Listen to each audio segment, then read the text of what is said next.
So this is something super noticeable in cults, which is the desire to look the same, or the policing, really, that everyone looks the same. And of course, we see this nowhere more obvious than in the Mormon church in Utah, where everybody just looks the same.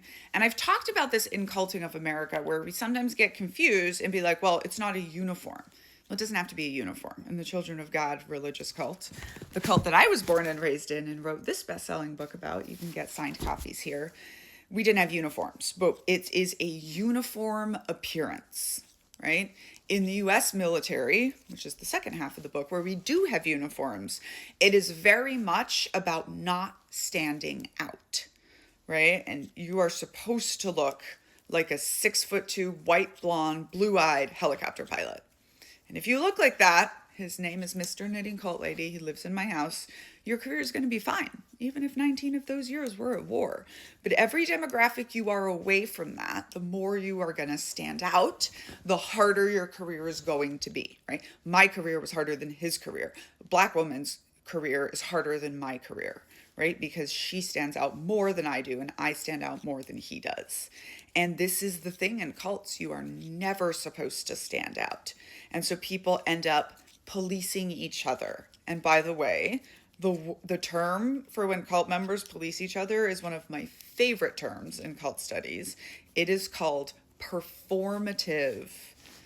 Damn it.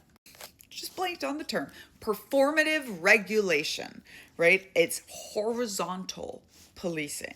So Mormons, for example, are known to give these very creepy hugs where they rub your back to make sure that they can feel that you are wearing your sacred underwear, right? Because again, as I've covered before, and you can see in my pinned video where I'm talking about how cults always want to control your underwear, and I'm not wearing any underwear, when you have the requirement, you have the excuse to check. So all of a sudden, it's not creepy that everyone's rubbing each other's backs. They're just checking if you're doing the right thing, right? No, it's creepy. But yeah, uniform appearances. If you ever are wondering if like someone in your life and you're like, they just have joined this group and they're getting pulled further away, one of the signs that yes, it's probably a cult is extreme changes to their appearance. We can see this in the 7M TikTok dance cult documentary about Shekinah Church, which has also just been raided by the IRS and FBI, where she joins this group and then her whole appearance changes to look like this LA pop star, superstar dance girl, right? Significant changes to appearance is part of how cults control you and break you. Think about when soldiers come home from basic training. They look very different than when they left. Something to keep in mind. I'm Danielle, a scholar of cults, extreme groups, and extremely bad leadership.